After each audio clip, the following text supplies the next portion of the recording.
우리 2주 만에 다시 시작을 하게 되는데요. 우리 지난번에 배웠던 내용 또 잠깐 살펴보도록 하겠습니다. 오늘은 마태복음 11번 이렇게 문제를 내드렸고요. 지난번에는 마태복음 18장 한 장 말씀을 나누었습니다. 18장 말씀의 내용을 잠깐 살펴보도록 하겠습니다. 먼저 첫 번째 문제에 보시면 예수님의 제자들이 천국에서 누가 큰 사람이라고 칭찬을 받느냐라고 질문을 할 때 예수님께서는 어떤 사람이 천국에서 큰 사람이라 말씀하셨나요?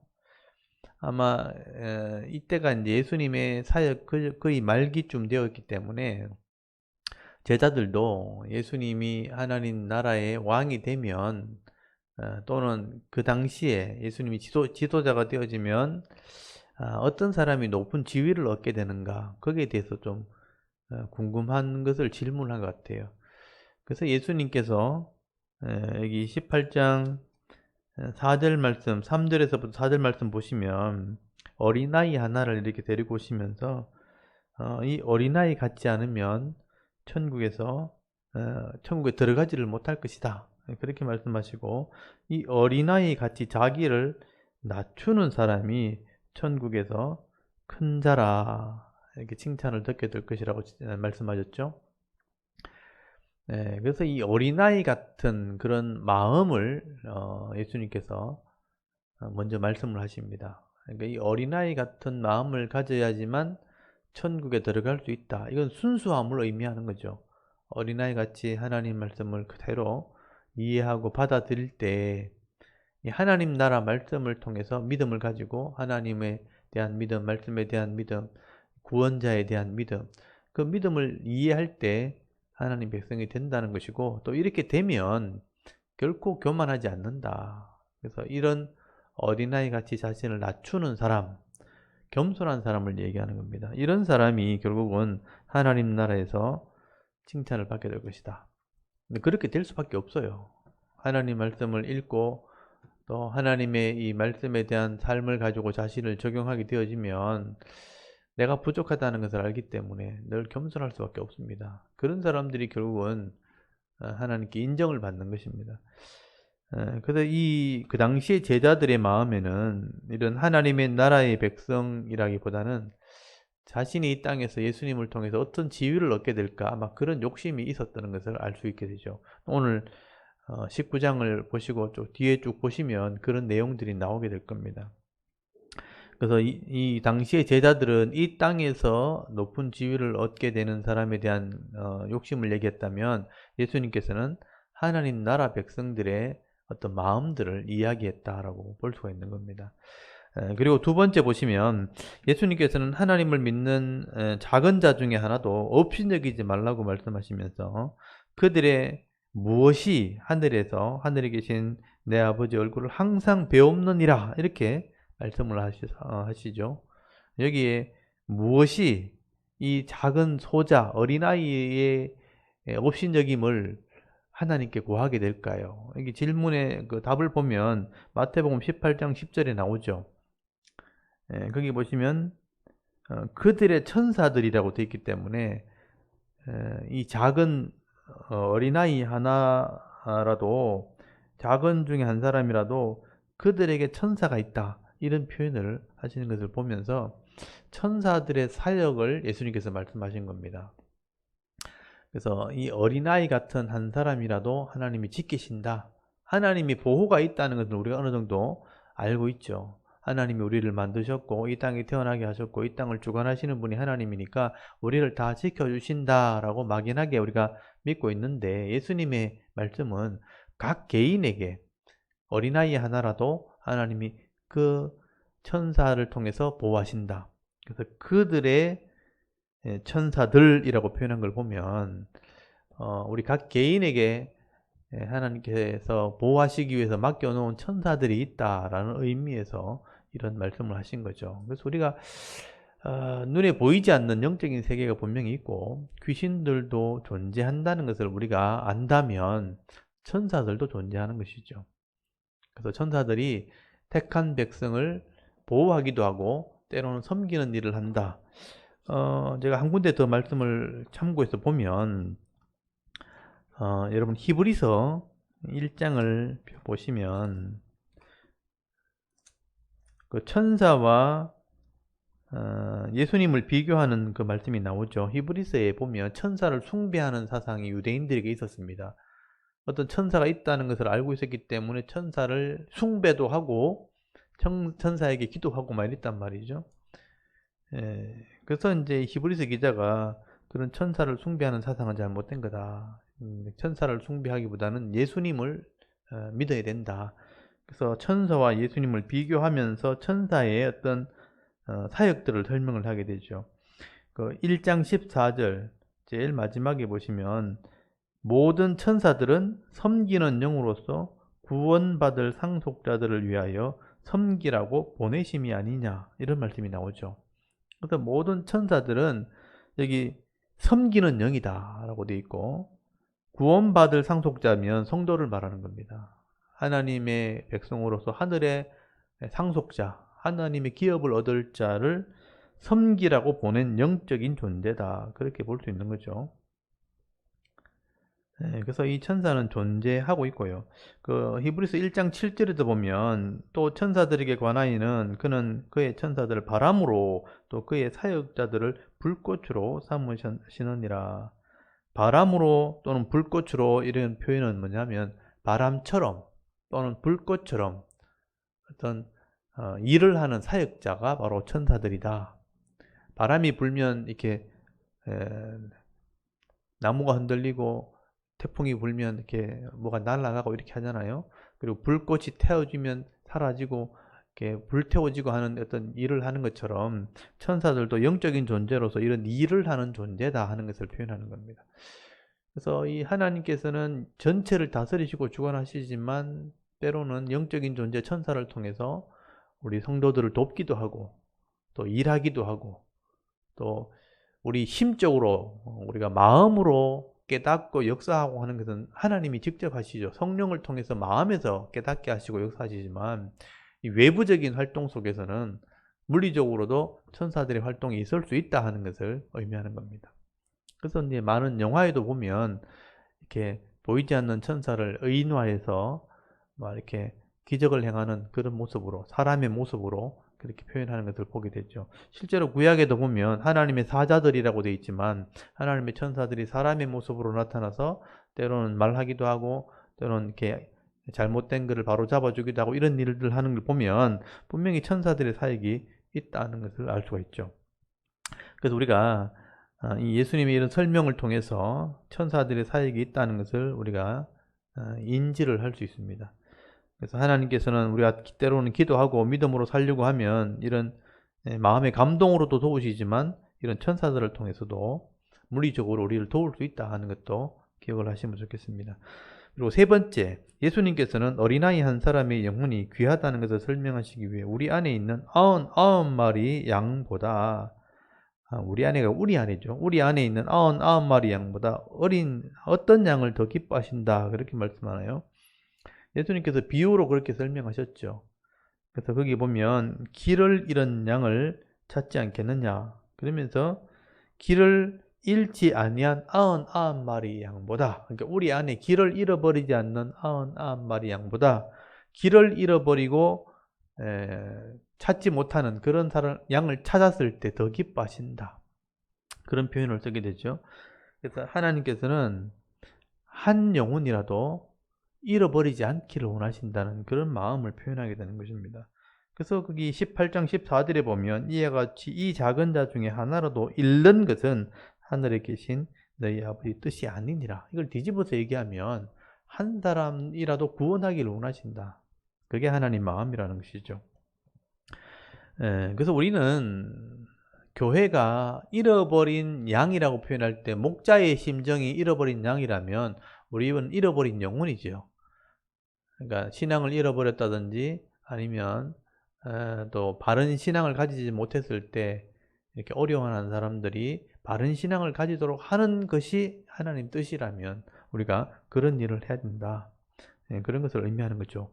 반대로 얘기하면 신앙을 가지려고 하는 사람도 미워하거나 실족시켜서는 안 된다. 그래서 앞에 설명에 지금 있지만 한 사람이라도 소자라도 우리가 실족시키면 연자 몇 돌을 목에 걸고 바다에 빠뜨리는 것보다 더 이렇게 무서운 벌을 받게 될 것이다. 그것이 더 쉬울 거다. 이런 표현을 쓰는 것을 보면 우리가 한 사람이라도 바로 신앙생활 하게 하는 게 아니고 도리어 실족시키고 신앙생활 하지 못하도록 하는 사람이 있을 수 있다는 거죠. 그렇게 해서는 안 된다는 것을 말씀을 하게 되는 겁니다.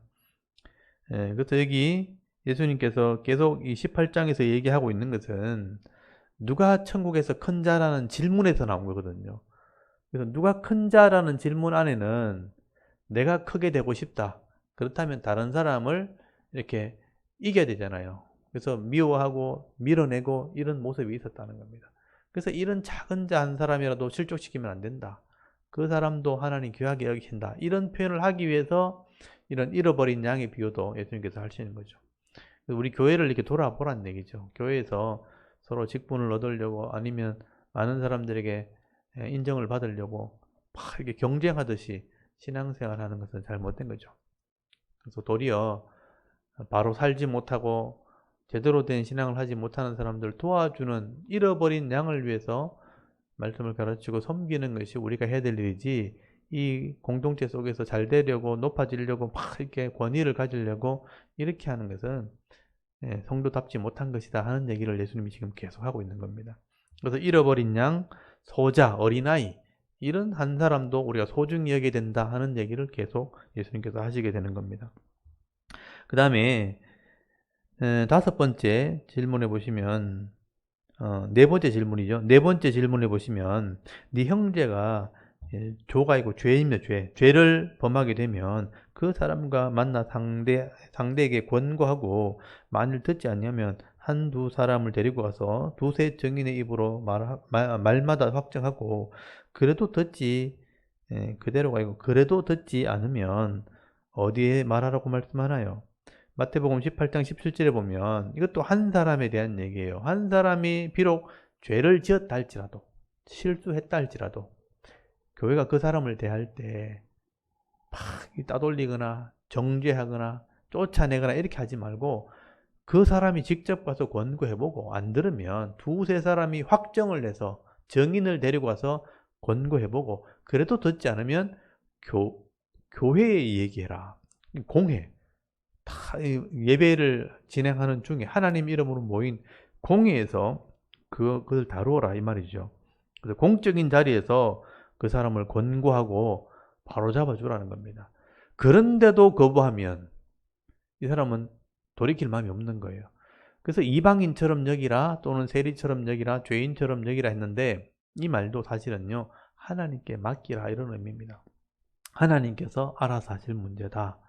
그러니까 우리가 할 수 있는 한 모든 객관적인 증거를 통해서 잘못되었다는 것을 가르쳐주고 또는 감정을 상하지 않도록 이렇게 최대한 했는데도 불구하고 그 사람이 받아들이지 않을 경우에는 하나님이 책임져 주신다는 겁니다. 하나님께서 만나죠. 근데 우리 입장에서는 그 한 사람도 소중히 여기라는 거죠. 함부로 대하지 말고 죄를 지었다 할지라도 이렇게 여러 단계를 거쳐서 이렇게 권고하고 가르쳐주고 깨닫게 하는 이런 과정을 거쳐야 된다는 얘기를 하게 되는 것입니다. 그만큼 이 한 사람의 잘못을 다루는 게 신중해야 된다 하는 얘기를 하게 되는 겁니다. 그리고 5번째, 두 사람이 땅에서 합심하여 무엇이든지 구하면 하늘에 계신 내 아버지께서 그를 위하여 이루신다 그렇게 말씀합니다. 그리고 두세 사람이 내 이름으로 모인 곳에 나도 그들 중에 있다 그렇게 말씀합니다. 이 두세 사람의 의미는 무엇일까요? 그래서 마태복음 18장 20절이나 마태복음 18장 16절에 보면 아까 한 사람이 잘못했을 때 두세 증인을 가지고 데려가라 그랬잖아요. 이게 율법에 나오는 얘기예요. 율법에 보면 한 사람이 죄를 지었을 때 두세 증인을 데리고 가서 확정하도록 되어 있습니다. 그러니까 한 사람의 말은 감정적일 수 있다는 거예요. 그래서 두세 사람이 똑같이 객관적인 입장에서 잘못됐다는 것을 인정하면 이거는 진짜 잘못한 것이다. 그래서 그 사람을 설득하는 거거든요. 그래서 법정에서도 반드시 두세 증인이 있어야 됩니다. 그것처럼 기도할 때도 이런 원리를 따라서 기도하라는 거죠. 내 혼자 기도하는 것은 감정적일 수 있잖아요. 근데 두세 사람이 이 기도 제목을 확정해주면, 그러니까 정인이 되어주면 이거는 확실한 기도 제목이 될 수 있다. 반드시 들어줘야 된다 하는 의미가 되는 겁니다. 그래서 정인의 기도를 해라. 그래서 모든 사람이 인정할 수 있는 그런 합당한 기도 제목으로 기도하면 하나님도 합당하게 들어주신다. 그래서 개인적인 욕심에 대한 기도, 감정적인 기도가 아닌 합당한 기도 제목을 해야 될 필요성을 얘기하는 겁니다. 그래서 두세 사람이 모인 곳에는 하나님께서 함께 하시는 것이고, 두세 사람이 합심해서 기도하면 하나님이 합당하기 때문에 들어줄 수밖에 없다 하는 얘기를 하게 되는 겁니다. 이것도 기도의 원리 중에 하나죠. 그 다음에 6번째, 이 베드로가 형제의 죄를 7번까지 용서할까요? 예수님께 질문할 때 예수님께서 몇 번까지 용서하라고 말씀하시나요? 18장 22절에 보면 여기 7번씩 70번이라도 용서해주라. 유명한 말이죠. 7번씩 70번이라도 용서해야 된다. 77이 49, 490번. 그래서 490번을 용서해라 라는 의미라기보다는 죽을 때까지 용서하라는 의미죠. 그러니까 우리가 용서에는 한계가 없다는 뜻입니다. 한 사람이 죄를 지었을 때, 나를 이렇게 마음을 아프게 했을 때, 그때 내가 490번을 세워서 용서해 주라는 그런 의미보다는 내가 잘못함으로, 내가 부족함으로 하나님 앞에 왔을 때 하나님이 용서해 주시고 나를 하나님 자녀 삼으시고 복을 주시는 그 은혜가 더 큰 겁니다. 그러니까 내가 받은 은혜가 더 큰 것이기 때문에 내가 다른 사람이 한없이 주어도 남는다는 거예요. 그래서 너희들이 잘못된 사람을 만났을 때 한없이 용서해야 될 것이 우리의 의무다. 당연히 해야 될 일이다 하는 것을 말씀하게 되는 겁니다.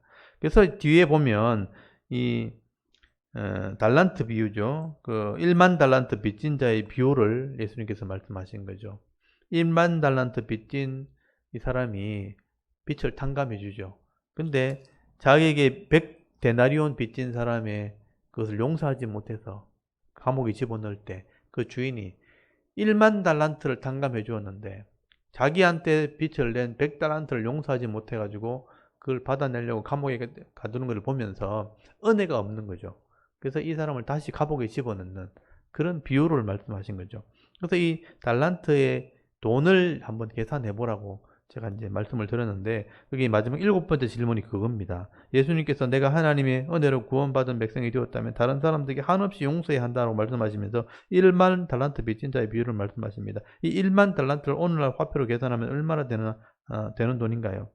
1만 달란트가 1만 달란트인데 한 달란트가 6,000데나리온이에요. 이 데나리온이 1데나리온이 하루 품삯이거든요.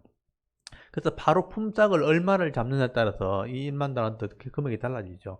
그래서 제가 5만 원 잡기도 하고, 옛날에는 5만 원 잡았는데 지금 물가가 올랐으니까 10만 원 잡고 1달란트를 10만 원 1데나리온을 10만 원 잡으면 6,000데나리온이 1달란트예요.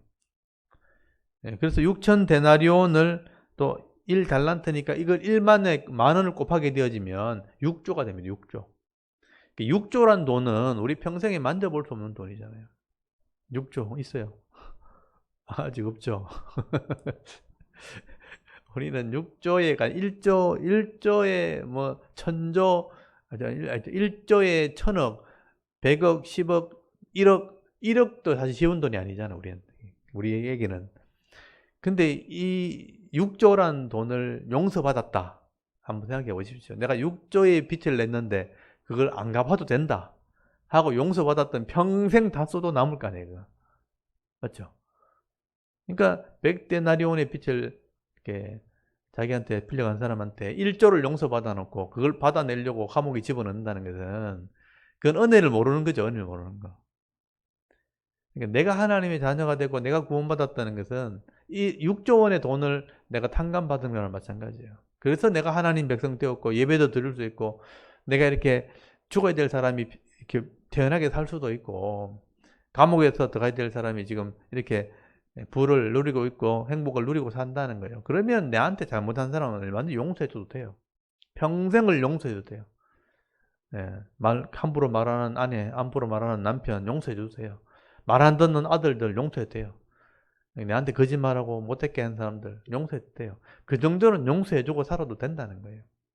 왜냐면 그만큼 많은 내가 혜택을 받았기 때문에, 은혜를 입었기 때문에. 안 그러면 나는 벌써 죽었어야 되는데, 매를 맞아도 엄청나게 맞았어야 될 사람인데. 근데 이렇게 멀쩡하게 살아있으니까 그 정도는 용서해줘도 된다라고 예수님이 설명을 하고 있는 겁니다. 여러분, 이게 하나님의 백성 된다는 것, 천국 간다는 것은 그런 의미가 있다는 거예요. 그러면 이 죄악의 땅에서 좀 부족하고 못난 사람 만났을 때 그 정도는 용서해줘도 된다. 그 정도 사랑은 베풀며 살아야 된다. 그게 예수님의 설명입니다. 근데 이 베드로가 7번만 용서해 줄까요? 그러니까 7번이 아니고 평생 용서해 줘도 돼. 이렇게 설명한 거예요. 490번. 1년 번씩 77번, 이건 490번이라는 의미보다는 네가 평생 동안 그런 사람 용서해 주며 살아도 된다고 그렇게 설명하는 겁니다. 그렇게 이해하시면 되죠. 그래서 이걸 제대로 이해했다면요, 여러분 좀 태연하게 살면 됩니다.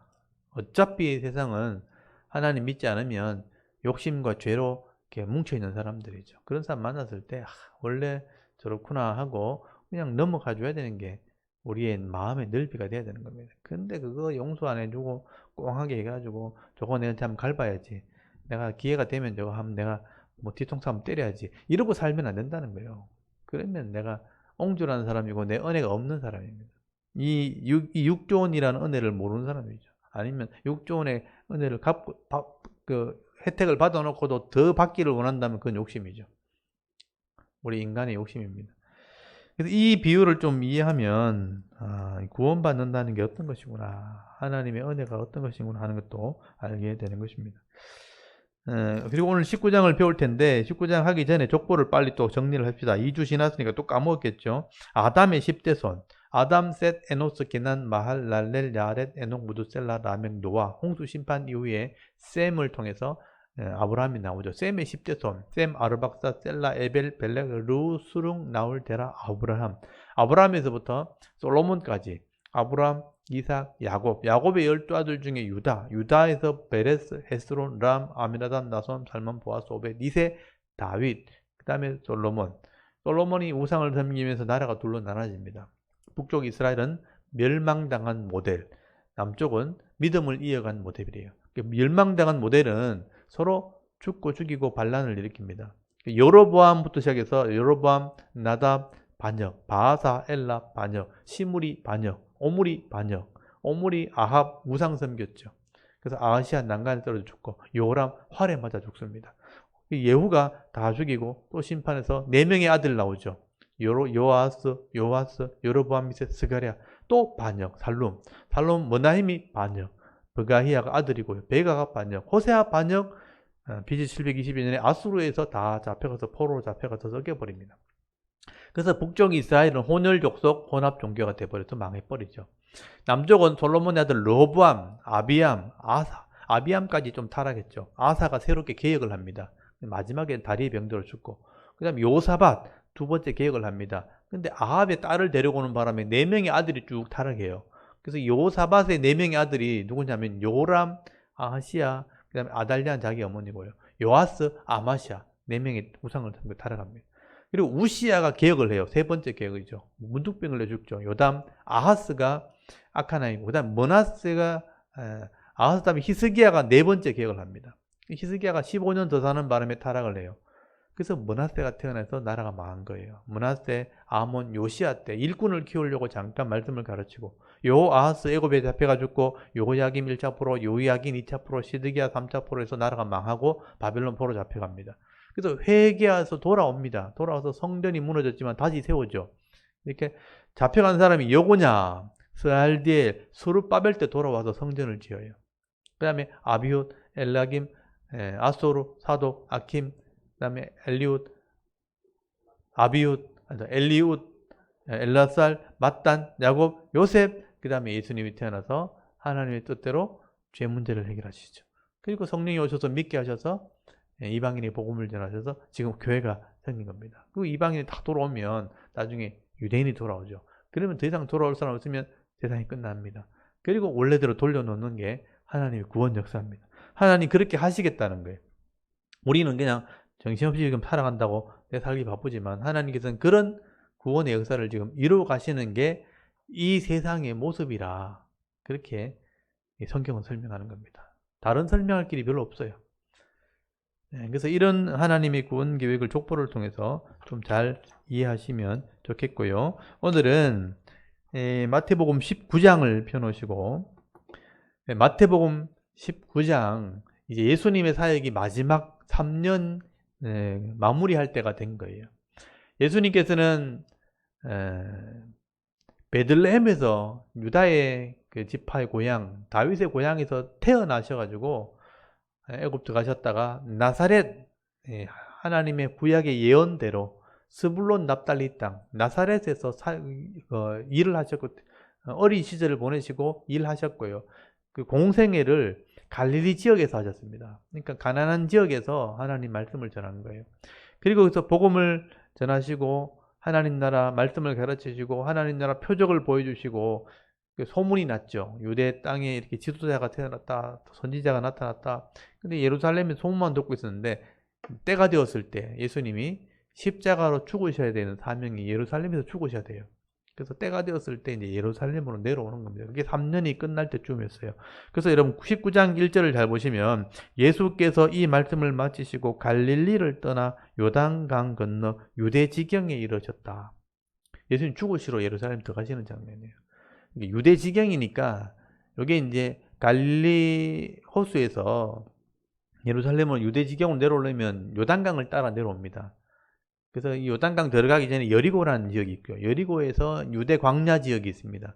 베다니가 있고, 감람산을 넘어가면 예루살렘인데, 그 유대 지경이니까 아직 예루살렘까지 들어가진 않으셨어요. 그래서 유대 근처에 유대 지역, 유대 광야 지역에서 예수님께서 머물게 됩니다. 근데 2절에 보니까 큰 무리가 따르거늘, 그러니까 이게 유대 지경이라는 부분을 일단 동그라미 치시고, 갈릴리는 끝났고 유대 지경으로 내려왔다. 그 다음에 예루살렘 들어가는 과정이 이제 남은 거예요. 뒤에 또 나옵니다. 큰 무리가 따르거늘, 예수님이 많이 알려줬죠. 5,000명이 떡을 나눠 먹고 500리의 기적을 일으키면서 임금되었으면 좋겠다. 예수님이 왕 되었으면 좋겠다라는 얘기는 정치적인 발언이에요. 예수님이 우리 이스라엘의 지도자가 되었으면 좋겠다.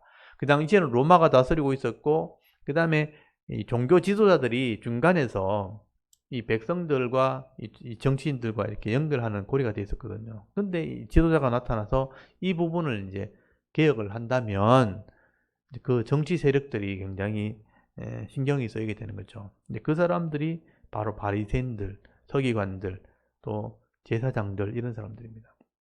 종교 지도자들이죠. 그래서 예수님께 시험을 하려고, 올무에 걸려고 자꾸 이렇게 시비를 거는 장면이 나온 겁니다. 여러분 3절에 보시면 이 바리새인들이 예수께 나와 그를 시험했다고 돼 있잖아요. 이게 시험했다는 게 뭐냐면 율법이나 어떤 정치적으로 실수를 하게 만들어서 올무에 걸려고 하는 겁니다. 우리 정치인들이 지금 뭐 대선한다, 선거한다 그러면 저 사람들이 잘못한 거, 실수한 거 막 퍼뜨리죠. 뭐 그런 것처럼 그런 거예요. 시험을 하여 이르되 사람이 어떤 이유가 있으면 그 아내를 버리는 것이 옳으니까. 이혼하는 문제를 가지고, 율법에 있는 걸 가지고 시험을 하는 겁니다. 4번에 보면 예수님께서 대답하여 이르시되 사람을 지으시니가 본래 그들을 남자와 여자로 지으시고 말씀하시기를 그러므로 사람이 그 부모를 떠나 아내에게 합하여 그 둘이 한 몸이 될지라 하신 것을 읽지 못하였느냐. 여기 기억이라고 되어 있고, 창세기에 아담과 하와를 만드시고 하나 되게 하셨다. 처음 가정을 만드신 분이 하나님이다. 그 말씀을 하신 거예요.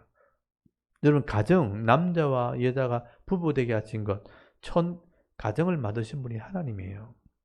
그래서 한 몸이 되겠다. 다른 남자와 여자를 가정을 만들어 주신 분이 하나님이다. 그래서 6절, 그런즉 이제 둘이 둘이 아니요 한 몸이니 그러므로 하나님이 짝지어 주신 것을 사람이 나누지 못할지니라 하시니. 우리 결혼식 할 때 목사가 정인이 되어서 주례를 합니다. 그러면 이 말씀을 꼭 하거든요. 성혼 선언식 할 때 남자한테 이렇게 묻죠. 이 여자 평생 동안 잘 섬기겠느냐, 또 뭐 예 하고 대답하면 또 여자에게 이 남자를 병들든지 뭐 검은 머리가 팥발이 될 때까지 잘 섬기느냐 묻습니다. 예 하면, 그러면 이제 성혼 선언문, 결혼했다는 선언을 하고 난 뒤에 이 말씀을 하죠. 하나님이 짝지어 줬기 때문에 사람이 나누지 못한다, 이 말을 꼭 하거든요. 성경에 나와 있기 때문에. 예수님이 이 말씀을 하신 거예요. 하나님이 남자와 여자를 짝지어 가정이 되게 하셨고 하나 되게 하셨다면 사람은 나눌지 못한다. 이게 하나님의 법이라는 겁니다. 근데 7절 보십시오. 이 바리새인들이 그래서 율법을 가지고 질문하죠. 여짜오되 그러면 어찌하여 모세는 이혼 정서를 주어서 버리라 명하였나이까. 모세가 율법을 받았잖아요. 하나님 법을 받을 때 이혼 정서를 써서 아내를 버리라 하는 율법을 써줬거든요. 하나님이. 그러면 하나님도 율법을 받은 건데, 율법은 하나님께 받은 건데 왜 하나님이 이혼 정서를 써서 여자를 버리라는 법을 줬습니까? 라고 딱 질문한 거예요. 그러니까 이 사람이 올무를 걸려고 한 거죠. 율법에 참 이게 난해한 부분을 지금 질문한 거예요. 그러니까 이 사람들이 처음에 남편이 아내를 어떤 이유로 버릴 수 있습니까? 옛날에 우리 칠거지역이라 그래가지고 이렇게 결혼했을 때 여자가 이렇게 시집 가서 이런 죄를 지으면 쫓아낼 수 있는 7가지 뭐 이렇게 법이 있었거든요. 이게 법 규정으로 나온 건 아니지만 사람들이 그렇게 이제 이유를 만들어서 여자를 막 이렇게 핍박하기도 하고 힘들게 했단 말이에요. 그것처럼 어떨 때 우리가 이혼시킬 수 있냐 이렇게 질문을 해놔놓고 예수님께서 하나님이 딱 주어졌기 때문에 이거는 사람이 나누면 안 된다 이런 원칙을 딱 얘기하니까 그럼 율법에는 이렇게 이혼하라고 돼 있지 않습니까? 이혼 정서를 써주라고 분명히 율법에 기록되어 있지 않습니까? 왜 그렇게 된 겁니까? 하고 딱 질문한 거예요. 그래서 예수님이 딱 설명을 합니다. 8절에 보면 이게 율법 해석이죠. 예수님께서 이르시되 모세가 너희 마음의 완악함 때문에 아내 버림을 허락하였거니와 본래는 그렇지 아니하니라. 이게 중요한 거예요. 모세가 준 율법은 하나님이 그 시대에 준 거죠. 모세 시대에 준 것은 이미 인간이 타락을 해가지고 사람을 존중히 여기지 않는 거예요. 그러니까 이런 법이 없을 때는 남자가 권위를 가지고 있기 때문에 여자를 마음대로 하는 겁니다. 그래서 하나님 말씀에 버리지 못하는 이런 법을 줬다면 버리지 못하면 남자의 경우에 어떻게 하냐면 죽여버립니다. 죽여버리고 또 결혼하면 되니까. 그러니까 여자를 완전히 이제 멸시를 해버리는 거죠.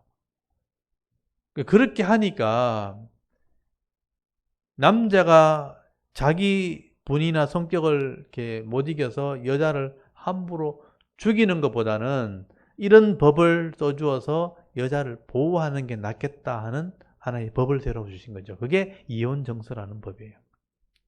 그렇게 함부로 죽이거나 함부로 멸시하지 말고 여자가 정당한 남편을 만날 수 있도록 이혼을 해주면 이 여자가 다른 남자와 결혼하지 않겠는가. 그래서 여자를 보호하기 위해서 사실은 이 법을 더 준 거예요. 그래서 예수님께 토를 다하셨잖아요. 너희들이 완악함 때문에 너희들이 악하기 때문에 이런 법을 준 것이지 원래는 그렇지 않다. 이게 본래라는 말은 뭐냐면 아르케 처음은 그렇지 않았다. 처음 하나님께서 법을 주실 때는 서로 사랑하고 존중히 여기라고 하나 되는 법을 주신 거예요. 부부는 하나라고. 근데 사람이 악해지니까 힘이 생기니까 돈이 생기니까 마음이 안 들면 버리는 거예요. 그리고 죽여버리는 거예요. 매를 때리고 이렇게 하는 거예요. 그래서 지금도 마찬가지입니다. 지금 우리가 도덕과 윤리가 있고 법이 있지만 진짜 돈 많은 사람들은요 여자를 무시합니다. 그래서 옛날부터 권력을 가진 사람이나 돈이 많은 사람들은 부인이 여러 명이 있는 거예요. 그래도 아무 말도 못 하는 거예요. 권력이 있으니까, 힘이 있으니까, 마음대로 할 수 있으니까. 지금도 법이 있지만 욕심을 채우기 위해서 그렇게 하는 사람이 있습니다. 하나님을 믿는다면 그렇게 할 수 없지만 하나님을 믿지 않기 때문에 자기 힘만 믿고 그렇게 하는 겁니다. 나중에 다 후회를 하겠지만. 그래서 본래는 그렇지 않다는 것은 원칙, 그러니까 처음에는 그렇지 않았다. 그렇게 말씀을 하는 겁니다. 그래서 9절에 보시면 내가 너희에게 말하노니 누구든지 엄행한 이유 외에 아내를 버리고 다른 데 장가드는 자는 간음함이니라. 이 간음한다는 것은 법을 어긴 것이다 이런 뜻이에요. 그러니까 여자에게 흠이 있고 여자가 다른 남자를 사랑해서 엄행을 하는 것 외에는 남편은 절대로 아내를 버릴 수 없습니다. 이게 법입니다. 그래서 이 이유 외에 여자가 간음한 것 이외에 여자를 버리려고 하는 것은 간음한 것이다. 법을 어긴 것이다. 라고 규정을 해석해 준 것이죠. 그래서 어떤 이유에서 버릴 수 있느냐? 여자가 엄행했을 경우에. 그 외에는 상대가 서로 합의해서 이혼할 수 있지만 그 외에는 하나님이 하나 되게 하신 법을 지켜야 된다. 이게 원칙이죠. 처음부터 하나님께서 그렇게 주셨다는 것입니다. 그러니까 10절에 보면요. 제자들도 아마 이런 생각을 했던 것 같아요. 제자들이 만일 사람이 아내에게 이같이 할진대 장가들지 않는 것이 좋겠나이다. 그때나 지금이나 여자하고 마음 맞추는 게 쉽지 않았는 것 같아요. 그래서 이 제자들도 와 그렇게 하려고 같으면 난 장가 못 가겠다. 쉽지 않다는 얘기죠. 여자와 남자가 서로 마음을 맞춰서 이렇게 결혼 생활하는 게 쉽지 않았다는 것 같아요. 그러니까 예수님께서 11절에 보면 예수께서 이르시되 사람마다 이 말을 받지 못하고 오직 타고난 자라야 할지니라. 그러니까 장가들지 않는 게 좋겠다 이 말은 독신이죠, 독신. 난 결혼 안 하고 평생 혼자 살란다 이렇게 말했다는 거예요. 평생 혼자 살겠다 하니까 평생 혼자 사는 것은 하나님 보실 때도 좋지 않거든요. 근데 혼자 사는 것도 은사가 있어야 된다. 그렇게 말씀하신 거예요. 여러분 잘 생각해 보시면요. 결혼하는 것도 은사고요. 결혼하지 않는 것도 은사예요. 여러분 혼자 살 수 있는 은혜가 있어야 혼자 사는 겁니다. 혼자 살지 못하는 사람들은 결혼을 해야 돼요. 그래서 결혼하는 은사가 있는 사람들은 서로 마음을 맞춰서 결혼하시면 되고요. 혼자 살 수 있는 은사가 있는 사람은 혼자 살아야 되는 거죠. 혼자 살 수 있는 겁니다. 그래서 타고난 자라야 된다. 그러면서 12절에 혼자 사는 사람이 이런 부류가 있다. 어머니 태로부터 된 고자도 있고, 고자라는 말 썼죠. 이 고자라는 말은 그 내시, 그러니까 이 넷이란 말이 왜 나오게 됐냐면 왕의 여인들을 관리하는 사람. 그러니까 왕의 여인들이니까 남자가 관리하게 되면 욕심이 생기잖아요. 그래서 거세를 합니다. 남자의 경우에는 거세란 말 아시죠? 남자의 성기를 자른단 말이에요. 그래서 성관계를 하지 못하게 하는 겁니다. 그래서 이 내시들은 거세를 하고 왕의 여인들을 관리하는 겁니다. 그래서 이제 그걸 내시란 말을 하기 때문에 그걸 고자라고 표현하거든요. 그래서 이렇게 성관계를 하지 못하는 사람, 그러니까 쉽게 말하면 혼자 사는 사람 이런 의미예요. 고자라는 의미는 뭐냐면 독신의 은사가 있는 사람, 혼자 살 수 있는 사람이죠. 그래서 어머니 뱃속에서부터 이런 그걸 타고나는 사람이 있고, 두 번째는 사람이 만든 고자가 있고, 이거는 이제 왕의 내시를 말하죠. 필요에 의해서 사람이 만든 고자가 있고, 천국을 위하여 스스로 된 고자가 있다. 이런 천국을 위하여서 스스로 고자 된 자가 있다는 말은 은사가 있는 사람들이죠. 그래서 받을 만한 사람만 받을지어다. 이 말을 받을 만한 자가 받을지어다. 그래서 이제 바울 같은 경우가 혼자 살았잖아요. 그래서 이제 천국을 위해서 고자 된 자. 오늘날 말하면 신부들이죠. 신부들이 결혼하지 않잖아요. 독신으로 살잖아요. 소녀들이 독신으로 살죠. 그런 사람이 하늘을 위해서, 그러니까 하나님 나라를 위해서, 천국을 위해서 스스로 고자 된 자라고 할 수 있죠. 그렇지 않은 사람들은 은사대로 결혼을 하면 되는 거죠. 그래서 이게 혼자 산다라는 말을 했을 때 그것도 마음대로 하는 게 아니다. 예수님께서 그렇게 말씀하신 거예요. 타고난 사람도 있고 직업 때문에 하는 사람도 있고 자기가 헌신해서 하나님 일을 위해서 이렇게 하는 사람도 있겠지만 받을 만한 사람이 하는 거지. 원래대로는 이게 하나님 뜻을 따라 다 결혼하는 거다. 또 결혼했다면 이 법을 지켜야 되는 거다. 하나님이 하나 된 것을 나누지 못한다. 그리고 정당하게 그 사람이 엄행한 이유 외에는 결혼생활을 하는 것이 원칙이다. 처음 주신 법이 원래 그런 의미다라고 설명을 하게 된 거죠. 그러니까 이 사람들은 율법에 올무를 걸려고 질문을 했는데 예수님께서 그 원리를 처음부터 다 설명을 해버린 거죠. 그러니까 반박할 수 없는 원리를 설명하게 된 겁니다. 그래서 이 원칙을 지금도 우리가 지켜야 되는 거죠. 그리고 13절에 보시면 어린아이들을 이렇게 예수님께서 데리고 왔을 때 안수했다. 이렇게 안수라는 표현이 나오는데요. 여기 안수는 우리나라 말로 한 단어로 되어 있지만 헬라어는 두 단어로 되어 손을 얹었다 이런 의미예요. 머리에 또는 어깨에 몸에 손을 얹어서 기도해 주심을 바랬다고 되어 있잖아요. 안수는 손을 얹는 것을 말하고 기도하는 것은 축복 기도를 의미하는 겁니다. 그래서 손을 얹어서 이 어린아이들을 기도해 주기를 원했다.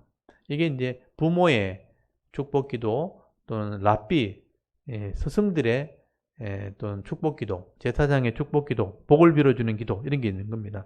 그래서 어린아이에게 기도해 주기를 바라고 데리고 오는데 제자들은 막 꾸짖었다고 돼 있죠.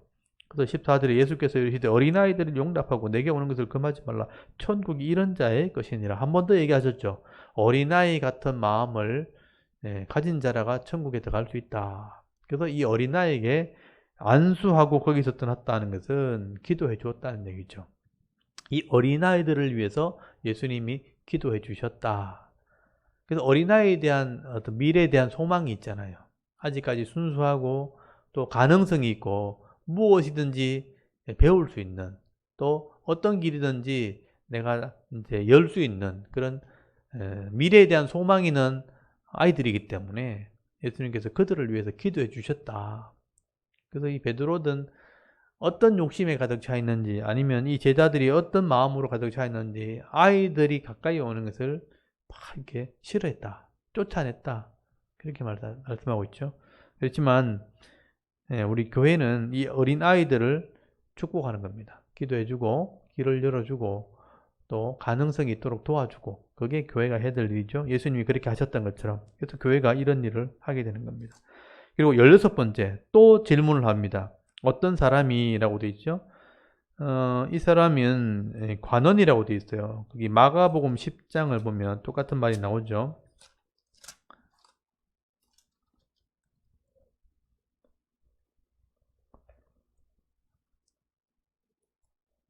마가복음 10장에 보면 10장 17절에 예수께서 길을 가실 때 한 사람이 달려와 꿇어앉아 묻자오되 선생님이여 내가 무엇을 하여 영생을 얻으리까? 여기도 한 사람이라고 되어 있고요.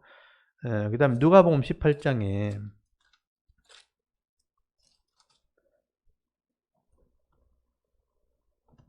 18장 18절에 보시면 어떤 관리가 물어 이르되 선한 선생님이여 내가 무엇을 하여야 영생을 얻으리까? 여기는 어떤 관리라고 되어 있죠. 그리고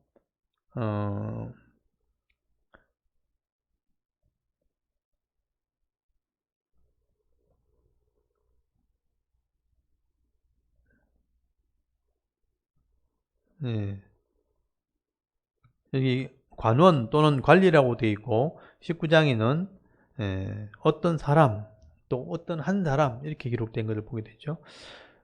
관원이라고 보시면 되죠. 관리. 요즘 말로 하면 어떤 공무원 이렇게 생각하시면 됩니다. 어떤 공무원이 예수님께 와서 선생님은 내가 무슨 선한 일을 해야 영생을 얻으리까? 영원한 생명을 얻을 수 있겠습니까? 구원을 받을 수 있겠습니까? 라는 의미죠. 그래서 17절에 보시면 예수께서 이르시되 어찌하여 선한 일을 내게 묻느냐? 선한 이는 오직 한 분이시니라. 네가 생명에 들어가려면 계명들을 지키라. 이렇게 말씀하죠. 그러니까 하나님 말씀을 믿고 순종하는 자가 된다. 이런 의미입니다. 그래서 18절에 이르되 어느 계명이오니까 이렇게 물어보니까 예수님께서 이르시되 살인하지 말라, 간음하지 말라, 도둑질하지 말라, 거짓증을 하지 말라 10계명을 얘기했죠. 하나님이 언약의 말씀으로 주셨던 말씀이죠. 그리고 19절에 네 보물을 공경하라, 네 이웃을 네 자신같이 사랑하라 하신 것이니라. 그래서 10계명에 나오는 이런 말씀들을 쭉 말씀하시면서 사랑하라는 표현을 쓰게 됐죠. 네 이웃을 사랑하란 말은 레위기서 19장 18절에 나오는 말씀이에요. 그러니까 10계명에 있는 말씀은 다른 말씀이 아니고 레위기를 설명하는 겁니다. 그러니까 살인하지 말라, 도둑질하지 말라 이 말 속에는 네 이웃을 내 자신처럼 대해라. 그것을 조금 구체적으로 설명하면 그런 표현들이 나는 거죠. 미워하거나 거짓말하거나 도둑질하지 않거나 결국 뭐냐 이웃을 도와주는 거거든요. 근데 그걸 사랑하는 건데 내 몸을 대하듯이 해라. 여러분 내 몸을 내가 함부로 대하지 않잖아요. 내 몸에 피해가 되지 않도록 내 몸에 햇빛이 이렇게 많이 노출되지 않도록 보호하고 이렇게 건강을 위해서 좋은 음식을 먹고 이렇게 몸을 보호하는 것처럼 그런 마음으로 이웃을 대해주어라. 그래서 거짓도 하지 않고 도둑질도 하지 않고 살인하지 않고 미워하지도 않고 이렇게 하는 거잖아요. 그러니까 이게 그냥 되어지는 것이 아니고 하나님 말씀이 깨달아지고 이해되어지고 실천되어지는 거잖아요. 근데 그렇게 할 때 하나님 백성이라는 믿음이 있을 때 그게 되어지는 거거든요. 그러니까 이거는 믿음이 없으면 안 돼요. 하나님에 대한 믿음, 그 말씀에 대한 믿음이 있고 그 믿음을 통해서 이 땅을 삶을 살아갈 때 행함, 삶이 나오는 거거든요. 결국은 계명을 지키라는 말에 행위를 말하는 게 아니고 사실은 믿음이 포함되어 있는 겁니다.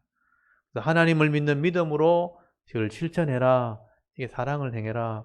그렇게 말한 거죠. 근데 이 청년이, 그 20대를 보면 청년이라고 되어 있죠. 젊은데 공무원이 된 거죠. 청년이 이럴 이 모든 것을 내가 지켰다온데 아직도 무엇이 부족하니까 이 교만한 말이죠. 이 모든 것을 지켰대요. 살인하지 말라. 여기 그 문자 그대로 도둑질하지 말라. 나 간음 안 했습니다. 도둑질 안 했습니다. 사람 안 죽였습니다. 내 이웃을 내가 사랑했습니다. 라고 그렇게 당당하게 말을 하는 겁니다. 무엇이 부족합니까? 그럼 내 영성 얻은 거 맞습니까? 그렇게 하니까 21절에 예수님께서 이르시되 네가 온전하고자 할진대 가서 네 소유를 팔아 가난한 자에게 주라. 그리하면 하늘에서 보화가 내게 있으리라. 그리고 와서 나를 따르라 하시니 그랬어요. 여러분 여기 가난한 자에게 네 소유를 팔아 나누어 주라는 것은 레위기나 신명기에 나오는 말씀입니다. 그러니까 내 이웃을 사랑한다는 의미에서 어려운 사람들을 만났을 때 구제하는 것, 가난한 자를 위해 손을 펴는 것은 당연히 해야 될 율법입니다. 여러분 하나님께서 내게 기업의 복을 주셨고 또 하나님 자녀이기 때문에 여러 가지 내게 누릴 수 있는 복을 주셨거든요. 근데 세상에는 그런 복만 받은 사람이 있는 게 아니고 잃어버린 사람도 있고 원래는 받았는데 내가 잘못해가지고 잃어버린 사람도 있고 빼앗긴 사람도 있고 그래서 가난하게 된 사람이 있단 말이에요. 가난하게 된 사람도 사실은 처음부터 그렇게 된 게 아니고요. 원래는 있었는데 잃어버리거나 빼앗기거나 약해서 이렇게 가난하게 된 겁니다. 그러면 그 가난하게 하게 된 사람 원래대로 회복할 수 있도록 도와주는 게 우리가 해야 될 일이죠. 그래서 그 구제이기도 하고 우리가 섬기는 것입니다. 그래서 우리가 세상 사람들처럼 그런 사람을 짓밟거나 빼앗는 게 아니고 도리어 도와주고 원래대로 회복할 수 있도록 도와주는 것이 하나님 믿는 사람들이 행하는 믿음이고 삶이라는 거예요. 그게 사랑이라는 겁니다. 그래서 네가 다 행했다면, 네가 이웃을 사랑하는 그 사랑을 다 행했다면 가난한 자에게 네 가진 것을 나누어 주라는 겁니다. 여러분 나누어 주라는 것은 네 있는 것을 다 팔아가지고 네가 탕진해라 이런 의미가 아니에요. 말씀대로 행하면 네 가진 것이 더 풍성해지는 겁니다. 이게 믿음이거든요. 하나님 말씀을 믿으면 가난한 자를 도와주면 내게 없어지는 게 아니고 하나님이 더 많은 것을 채워주시기 때문에 더 풍성해지는 겁니다. 그 하나님 말씀을 믿는다면 이런 삶도 행할 수 있어야 된다. 그런데 이 사람이 재물만 바라보고 있는 거예요. 이게 잘 생각해 보십시오. 하나님을 믿는 게 아니고 자기가 가지고 있는 재물만 믿고 있는 거예요. 이거 줘버리면 난 없어지는데. 그러니까 근심을 하게 됐죠. 22절에 그 청년이 재물이 많음으로 이 말씀을 듣고 근심하며 갔다라고 돼 있어요. 이 얘기는 무슨 얘기냐면 뒤집어서 얘기하면 하나님 말씀대로 안 했다는 거예요. 여러분 하나님 말씀대로 하신 복음 내가 억지로 빼앗거나 내가 축적한 부가 아니에요. 이 사람은 부자고 가진 것이 많은 사람이에요. 여기 보면 내가 재물이 많음으로라고 돼 있잖아요. 일찍 공무원이 됐죠. 일찍 관원이 됐죠. 그래서 많은 것들 가지고 있는 사람들이에요. 근데 이 사람은 하나님이 내게 주신 것이라고 생각한 게 아니고 내가 모았고 내가 축적했고 내가 쌓아놨다고 생각한 거예요. 그걸 나눠주라 하니까 못 나눠준 거예요. 근데 말씀대로 순종해서 복을 받은 사람이라면 말씀대로 나눠줍니다. 그러면 하나님이 말씀대로 더 큰 복을 준다는 걸 믿는 거죠. 근데 그런 믿음이 없어요. 그래놓고 자기는 나는 말씀대로 잘 살았다고 자기가 생각하고 있다는 거예요. 그런 말씀대로 가난한 자에게 나눠주라. 아주 단순한 요구를 했는데 이 사람은 그렇게 못해요. 재물이 내 거라고 생각하는 거예요. 그래서 근심하게 되었다고 돼 있고 돌아갔다. 그러니까 이걸 가난한 자에 나눠주고 나를 따르라 제자가 되라 했는데 이 사람은 근심하고 돌아가 버렸어요. 믿음도 없고 제자가 되지 않는 겁니다. 그래서 이것을 통해서 과연 영생을 얻는다는 게 뭔가? 하나님 말씀대로 순종하는 삶을 얘기하는 거죠. 그러니까 믿음이 있고 삶이 있어야 결국 하나님 백성이 되는 거고 그 백성이 진짜 하나님 나라에 들어가는 겁니다. 예, 그래서 이제 23절부터 예수님께서 진실로 내게 이르노니 부자는 천국 들어가기 쉽지 않다. 부자라는 것은 세상의 부자를 말하는 겁니다. 자기 힘으로 모은 부자, 자기가 그것을 가졌다고 하는 그런 부자들은 진짜 천국 백성이 아니다. 하나님 백성이 아니죠. 들어가기 쉽지 않다는 거죠. 24절에 다시 너에게 말하노니 낙타가 바늘 귀에 들어가는 거지 부자가 하느님 나라에 들어가는 것보다 쉬우리라. 말씀대로 순종해서 된 부자는요, 섬기는 삶을 삽니다. 그래서 그 부자는 천국 갈 수 있어요. 근데 내 힘으로 내가 노력해서 부자가 되었다고 생각하는 사람들은 말씀대로 살지 않습니다. 왜냐하면 그렇게 부자가 될 때까지 분명히 악을 행했기 때문입니다. 악을 행하면서 부자가 된 사람은 믿음이 없어요. 그러니까 믿음 있는 삶을 살 수가 없습니다. 살 수가 없으니 당연히 천국 갈 수가 없는 거죠. 그래서 25절에 제자들이 이 말을 듣고 놀랍니다. 이런 생각을 안 해본 거죠. 몹시 놀라 이르되 그렇다면 누가 구원을 받을 수 있겠는가? 그렇다면 과연 이 땅에 누가 구원을 받을 수 있겠는가? 다 이런 생각 가지고 있는데 26절에 예수께서 그들을 보시며 이르시되 사람으로 할 수 없으나 하나님으로는 다 하실 수 있느니라. 그러니까 하나님이 거룩한 부자가 되게 하면, 순종해서 부자가 되게 한 사람은 천국 갈 수 있는 거예요. 그렇지만 하나님이 부자가 되지 않게 한 사람, 근데 세상의 악함으로 부자가 된 사람들은 믿음이 없는 사람들입니다. 그러니까 아무리 부자라도 이 사람은 천국 갈 수 없어요. 그게 쉽지 않다는 겁니다. 그런 사람이 더 많다는 얘기죠. 그래서 27절에 이에 베드로가 대답하여 이르되 보소서 우리가 모든 것을 버리고 주를 따라 싸우는데 그런즉 우리가 무엇을 얻으리까? 우리는 다 버렸는데요. 예수님 제자 되라 그래서 배도 팔고 다 버리고 예수님 따랐는데 우리는 뭐가 우리에게 주어지는 게 뭡니까? 28절에 예수께서 이르시되 내가 진실로 너에게 이르노니 세상이 새롭게 되어 인자가 자기 영광의 보좌에 앉을 때 나를 따르는 너희도 12보좌에 앉아 이스라엘의 12지파를 심판하리라. 여기 세상이 새롭게 되어 인자가 영광의 보좌에 앉을 때, 이게 이제 오해하기 딱 쉬운 말이죠. 이 제자들은요, 아, 내가 영광의 보좌에 앉는다. 아, 예수님이 지금 왕이 되려고 하시는구나. 이렇게 착각할 수 있죠. 근데 이 영광의 보좌에 앉는다는 것은 종말을 얘기하는 겁니다. 이 세상이 바뀌어가지고 이 세상이 끝나서 내가 주님의 나라의 보좌에 앉게 될 텐데 그때 너희들이 그 믿음을 지킨다면 나와 함께 세상을 심판하는 자리에 서게 될 거다. 이 말은 구원받게 될 거라 이런 얘기죠. 그러니까 하나님의 영광을 너희들이 누리게 될 거다. 그래서 29절에 또 내 이름을 위하여 집이나 형제나 자매나 부모나 자식이나 전토를 벌인 자마다 여러 배를 받고 영생을 상속받으리라. 이 땅에서도 복을 받고 영생도 받게 되는 거다. 하나님 나라 복을 설명한 거죠. 근데 30절에 그러나 먼저 된 자로서 나중되고 나중된 자로서 먼저 된 자가 많으니라. 이 먼저 된 자, 나중된 자는요, 사실은 유대인들과 이방인이 제일 우리가 이해하기 쉬운 거예요. 지금 유대인들, 지금 제자들도 유대인이고 예수님 이 말씀을 전했던 거 다 유대인이죠. 이스라엘 사람들이잖아요. 이스라엘 사람이 먼저 이 말을 듣고 하나님 율법을 받았고 예수님의 설교를 들었잖아요. 그래서 이 사람이 예수를 믿게 되었지만 나중에 이방인들이 이거 들으면 그 사람이 더 많이 구원받을 거다. 그래서 나중에 구원받을 사람이 더 많을 거다. 먼저 구원받은 이스라엘 사람보다 나중에 구원받을 이방인이 더 많을 거다. 이렇게 이해하시면 돼요. 그래서 20장에 먼저 된 자와 나중 된 자를 설명하는 비유를 하게 됩니다. 그래서 먼저 된 자는 이스라엘 사람이라고 보시면 돼요. 나중 될 수 있고 나중 된 이방인들이 먼저 될 수도 있다. 더 많이 구원받을 수 있다라고 설명을 하게 되는 겁니다. 그래서 그 당시에 제자들은 이런 예수님 말씀을 잘 이해를 못했어요. 근데 나중에 예수님 돌아가시고 구원이 완성되고 난 뒤에 십자가에 죽으시고 부활하시고 난 뒤에 성령이 오셔서 그때 깨닫게 되는 겁니다. 아, 예수님 말씀이 이런 거였구나. 그래서 성경을 기록한 거예요. 그러니까 이 제자들이 예수님의 이 일들을 기록한 것은 예수님 죽으시고 한참 뒤입니다. 이때가 AD 30년, 예수님 30살 때 좀 되었을 때 일했기 때문에 예수님 죽으시고 난 뒤에 AD 40년, 50년 좀 되었을 때 그때 이제 편지가 써지고 바울이 편지 쓰고 그 다음에 복음서가 써지거든요. 그러니까 AD 50년 이후에 깨닫고 이것을 쓴 거예요. 그러니까 그 당시에 제자들은 이게 뭔 말인지를 잘 알아듣지 못했습니다. 나중에 깨달아서 정리해서 기록을 하게 된 거예요.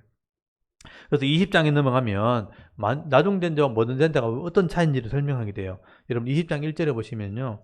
천국은 마치 하나님 나라죠. 하나님 나라는 마치 품꾼을 얻어 포도원에 보내려고 이른 아침에 나간 집주인 같다. 집주인이 일꾼을 부르는 거예요. 포도원을 하나님 나라 천국이라고 비유한다면 2절에 그가 하루 한 데나리온씩 품꾼과 약속하여 포도원을 들여보내고, 여기 약속이란 말을 동그라미 치세요. 하나님이 주인이 포도원에 일꾼을 부르는데 품삯을 약속을 했어요. 그게 얼마예요? 한 데나리온. 이게 하루 품삯이에요. 누구든지 한 데나리온 주기로 약속을 하고 일꾼을 부른 거예요. 그래서 3절에 보면 제3시에 나가보니 장터에 놀고 있는 사람이 있어 불러요. 3시면 6을 더하면 돼요. 우리나라 시간으로 아침 9시. 아침 9시에 일꾼을 불러요. 그들에게 이르되 너희도 포도원에 들어가라. 내가 너에게 상당히 주리라. 상당히 주리가 뭐냐면 한 데나리온. 하니 그들이 들어가고, 제6시니까 6을 더하면 6이는 12, 12시. 그 다음에 제9시는 6을 더하면 15시니까 3시. 예, 또 나가 그와 같이 하고 12시에, 그 다음에 3시에, 그 다음에 6절에 제11시. 11시면 6을 더하면 17시죠. 17시면 오후 5시. 오후 5시에 나가보니 서 있는 사람이 또 있는지라. 이러되 너희는 어찌하여 종일토록 놀고 여기 서 있느냐. 이러되 우리를 풀꾼으로 쓰는 이가 없음이니이다. 이러되 너희도 포도원에 들어가라 하니라. 또 이제 들어갔어요. 그 다음에 8절 저물 때예요. 저물 때는 해질 때거든요. 오후 5시는 아직 해 안 졌죠. 6시나 7시쯤 되었을 때, 저녁 6시나 7시쯤 되었을 때, 거의 해질 때, 또 사람들을 만나가서 포도원 주인이 청지기에게 이르되 품꾼들을 불러 나중 온 자에게부터 시작하여 먼저 온 자까지 싹을 주라 하니, 제 11시에 온 자들이 와서 한 데나리온씩 받았어요. 제 11시면은 아까 5시죠. 오후 5시. 제일 늦게 온 사람. 오후 5시 온 사람을 한 데나리온을 떡 주는 거예요. 그래서 10절에 먼저 온 자들이 와서 더 받을 줄로 알았더니 그들도 한 데나리온씩 받았어요. 그러니까 아침 9시 온 사람하고 12시 온 사람하고 다 한 데나리온씩 주는 거예요. 그러니까 제일 늦게 온 사람, 그러니까 해가 전 시간을 6시라고 본다면 5시 온 사람 1시간 일했잖아요. 1시간 되는데 한 데나리온을 떡 준 거예요. 그러니까 9시 온 사람들은 와, 제일 늦게 온 사람이 한 데나리온이면 우리나라 돈 1당이니까 10만 원 주는 거예요. 10만 원을 떡 주는 걸 보고, 야, 우리는 저 사람이 1시간 뒤에 10만 원이면 우리는 좀 더 주겠네 이랬는데 똑같이 10만 원 떡 준 거예요. 그러니까 똑같이 받은 거 맞는데 기분이 나쁜 거죠. 맞죠? 분명히 일당으로 받은 거 똑같은데 두 사람은 얼마 일 안 했는데 우리는 하루 종일 일했는데 땡볕에. 그래서 그 불만을 얘기하는 거예요. 11절에 보면 받은 후에 집주인을 원망하는 거죠. 원망하 이르되 나중 온 사람들이 한 시간밖에 일하지 않았거늘 그들은 종일 수고하며 더위를 견딘 우리와 같이 하였도다. 불만할 만하죠. 그죠? 주인이 그 중에 한 사람에게 대답하여 이르되 친구여, 내가 네게 잘못한 것이 없노라. 네가 나와 한 데나리온에 약속을 하지 않냐냐. 요거 약속이 중요해요. 한 데나리온에 계약을 하지 않았느냐. 네 것이나 가져가라. 나중 온 이 사람에게 너와 같이 주는 것은 내 주인 뜻이니라. 맞죠? 그러니까 계약을 한 데나리온에 한 거 맞잖아요. 그러니까 일찍 오든 늦게 오든 주인이 한 데나리온 주는 것은 법적으로 맞죠? 틀린 거 없죠? 근데 그 사람이 기분이 나쁘다고 왜 있냐고 따질 필요 없죠. 왜냐면 주인 뜻대로 한 거 맞잖아요. 계약대로 하는 거다. 그래서 15절에 내 것을 가지고 내 뜻대로 할 것이 아니냐. 내가 선함으로 네가 악하게 보느냐. 이와 같이 나중된 자로 먼저 되고 먼저 된 자가 나중되리라. 그러니까 이와 같이라고 돼 있잖아요. 그러니까 이게 나중된 자와 먼저 된 자를 차이가 없다는 것을 이걸 설명하려고 이 말을 했다는 거예요. 이와 같이 나중된 자가 또 먼저 되고 먼저 된 자가 나중되리라. 같다는 의미죠. 그러니까 유대인이나 이방인이나 예수 믿으면 똑같이 구원받는 겁니다. 여러분, 한 데나리온을 구원이라고 보시면 돼요. 맞죠? 유대인도 구원받고 이방인도 구원받고 또 시간적인 개념으로 따지면 어릴 때 믿어도 구원받고 늙어서 믿어도 구원받고. 맞죠? 근데 차이가 뭘까요? 우리 인생으로 볼 때 어려서 예수 믿고 구원받은 사람도 있고 나이가 죽기 직전에 80, 90 돼서 믿어서 구원받은 사람 있죠. 구원받는 거 똑같잖아요. 근데 차이는 뭘까요? 뭐가 차이 날까요? 상급? 만약에 어려서부터 예수를 믿었다면 일평생 예수 믿었을 거 아니에요. 죽을 때까지. 근데 이 사람은 뭐 80, 90 돼서 믿었다고 쳐요. 그럼 80, 90 돼서 예수를 믿었다면 이때부터 제대로 믿음 생활 안 했을 거 아니에요, 분명히. 뭐 엉망으로 살았겠죠. 그 차이가 있는 거예요. 그럼 어릴 때부터 예수 믿고 쭉 자란 사람의 그 인생과 아무 때나 막 살다가 마지막에 예수 믿은 삶의 질을 비교해보면 어느 쪽이 훨씬 더 하나님 보실 때 아름다울까요? 조금 차이는 있겠죠. 그리고 그게 있어요, 또. 제 생각은, 생각해보세요. 어릴 때부터 예수를 믿었는데 제대로 성경을 안 배운 사람이 있어요. 그러면 늦게 믿은 사람에 별 차이 없어요. 왜냐하면 성경을 제대로 모르니까 마음대로 살기는 마찬가지인 거예요. 근데 제대로 어릴 때부터 바른 성경을 깨달았다면 문제는 달라요. 어릴 때부터 바로 믿고 바른 성경을 깨달았다면 절대 함부로 살지 않았을 겁니다. 그렇겠죠. 이웃을 사랑하고 부모를 공경이고, 만약 세상에서 그렇게 잘 섬겼다면 세상에서도 많이 대우를 받았겠죠. 그러면 행복한 인생을 사는 거예요. 그 열매는 다르다는 거예요.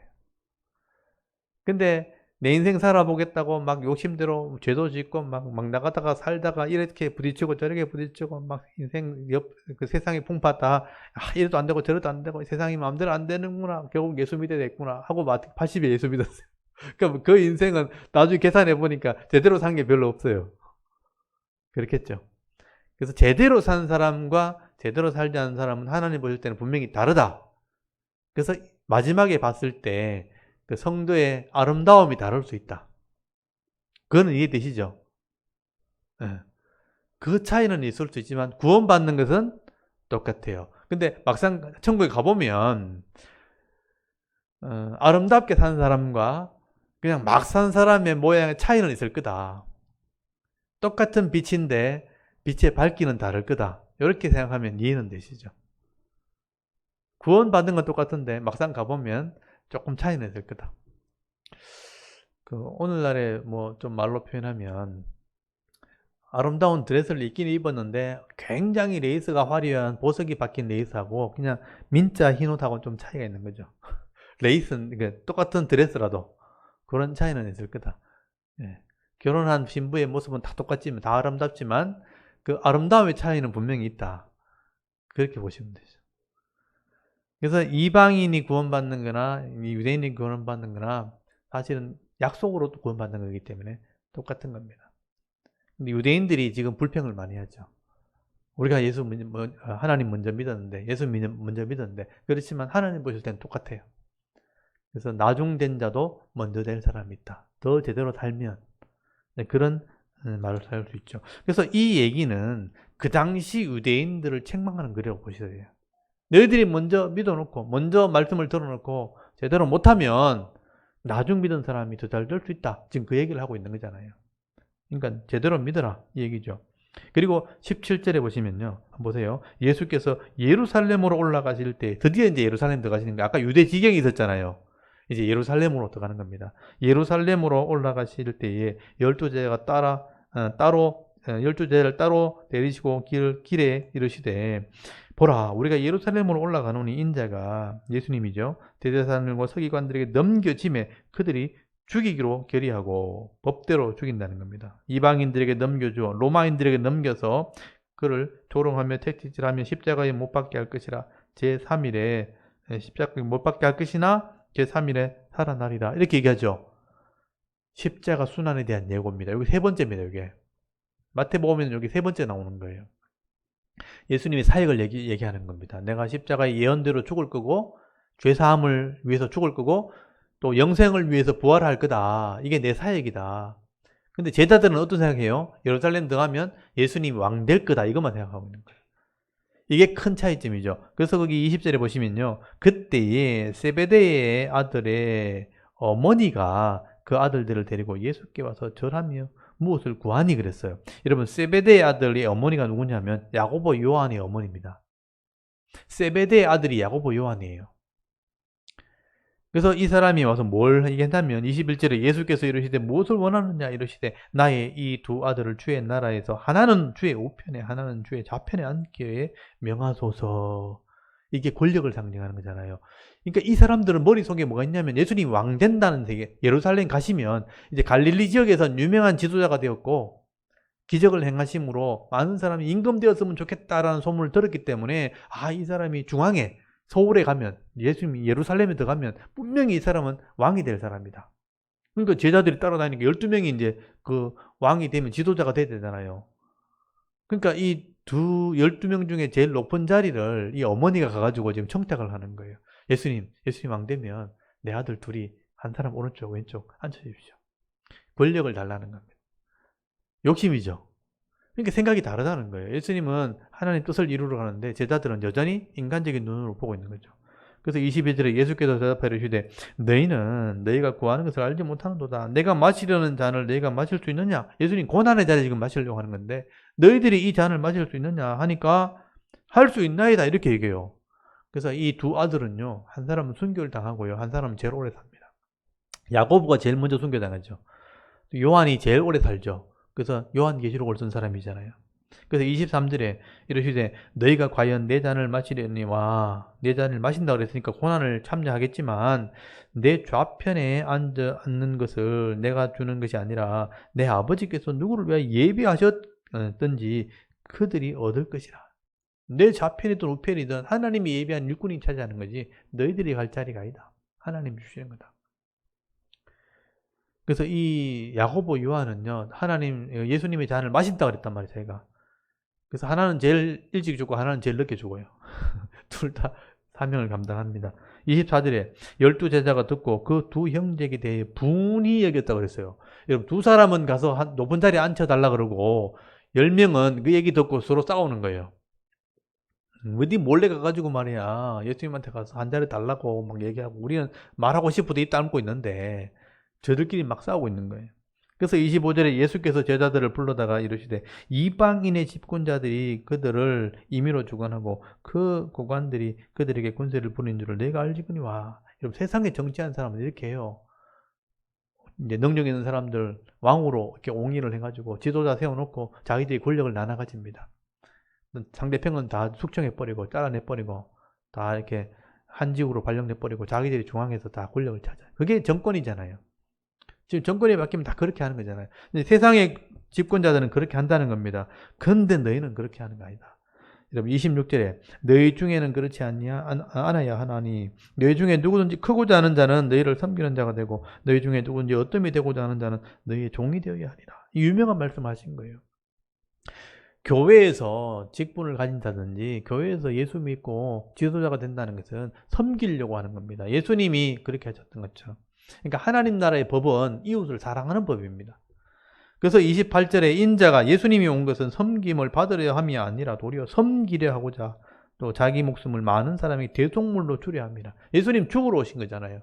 십자가에 죽어서 구원하러 오셨고 제자들을 섬기러 오셨고 하나님 백성을 섬기러 오신 겁니다. 그렇다면 너희도 이 원리를 깨달았다면 너희도 섬기는 자가 되어야 되는 것이 높은 지위에 올라가려고 하면 안 된다는 거예요. 그러니까 오늘 이 교회 지도자들이 깨달아야 될 부분이에요. 큰 교회 뭐 섬긴다고 아니면 직분을 가졌다고 남 앞에 서려고 하면 안 되는 거죠. 높은 자리에 올라가면 안 되고 더 많은 것을 섬기려고 해야 되는 겁니다. 그래야 큰 자가 된다. 이게 크고자 하는 자는 섬기는 자가 되고 어뜸이 되고자 하는 자는 종이 되어야 하리라. 이게 하나님 나라 법을 예수님 설명하신 것입니다. 이 원리를 따라서 섬기는 사람이 복 있는 사람입니다. 그리고 29절에 여리고를 지나갑니다. 유대 땅에서 여리고를 지나서 예루살렘으로 올라가거든요. 여리고를 지나시면서 두 맹인을 만나는 장면이 나옵니다. 두 맹인이 큰 소리로 다윗의 자손이 우리를 불쌍히 해달라고 사람들이 막 꾸짖죠. 조용하라고. 예수님 예루살렘 가시는데 조용하라고. 그래서 꾸짖을 때 더 큰 소리로 다윗의 자손이 나를 구원하달라고 도와달라고 이렇게 외치게 되죠.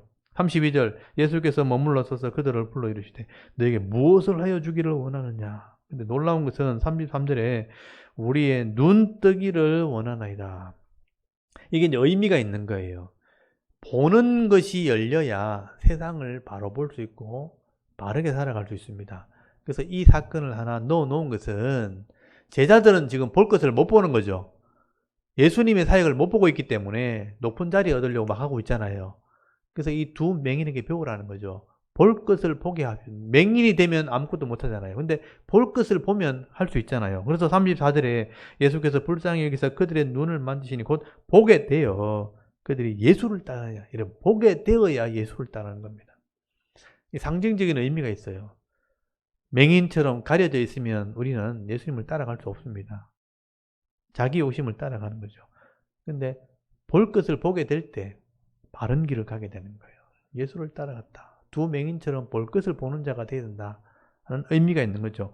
그리고 나서 21장에 예루살렘 가까이 감람산까지 가요. 감람산, 올리브산을 넘어서면 예루살렘이 기드론 골짜기 건너편 예루살렘 성이고요. 그 다음에 감람산 가기 전에 벳바게라는 곳이 있어요. 그래서 여기 벳바게에 머물게 되었죠. 여기서 나사로가 있는 동네가 바로 옆에 베단이라고 또 있습니다. 그런데 이 벳바게에 이르렀을 때 이제 말씀을 이루시려고 나귀를 끌고 오라 그러죠. 나귀 새끼를 타고 예루살렘에 들어가십니다. 그게 종료주일이죠. 예수님 죽으시기 일주일 전. 그래서 이제 이 21장부터 이제 나귀를 타고 예루살렘으로 들어가시고 예루살렘 들어가시자마자 이제 성전에 가서 성전을 청결하게 하고 거기 성전에서 설교하시는 장면이 나오고 거기서 이제 논쟁을 하시면서 나중에 십자가에 죽으시는 그런 내용이 이제 연결되어지는 것을 보게 됩니다. 지금 19장에서 20장까지는 갈릴리 사역을 끝내고 예루살렘 가는 중에 있었던 그런 사건들을 설명을 하게 되는 겁니다. 그래서 이제 바리새인들이나 영생을 묻는 이런 사람들에게 하나님 나라의 원리를 하나씩 설명을 하게 되고 먼저 된 자가 나중 되는 원리를 설명을 하게 되죠. 나중에 믿어도 성경을 바로 알기만 하면 먼저 된 자가 될 수 있습니다. 일찍 믿어도 성경을 모르면 나중 될 수가 있는 겁니다. 바로 아는 게 중요하다는 뜻이에요. 유대인들도 바로 몰라가지고 지금 제대로 이렇게 하나님 말씀대로 못 살았잖아요. 우리 교회도 마찬가지입니다. 하나님 말씀을 바로 알아야 볼 것을 보아야 바로 따라갈 수 있고 바로 누릴 수가 있는 것이죠. 그래서 여기 오늘 여기까지 20장까지 하고 21장 이제 나귀 타고 들어가는 모습은 이제 다음 주에 또 제가 설명을 드리도록 하겠습니다. 오늘 여기까지 하도록 하겠습니다. 잠깐 우리 기도하고 마치겠습니다. 하나님 은혜를 참 감사합니다. 오늘도 목요일 성경 강좌를 통해서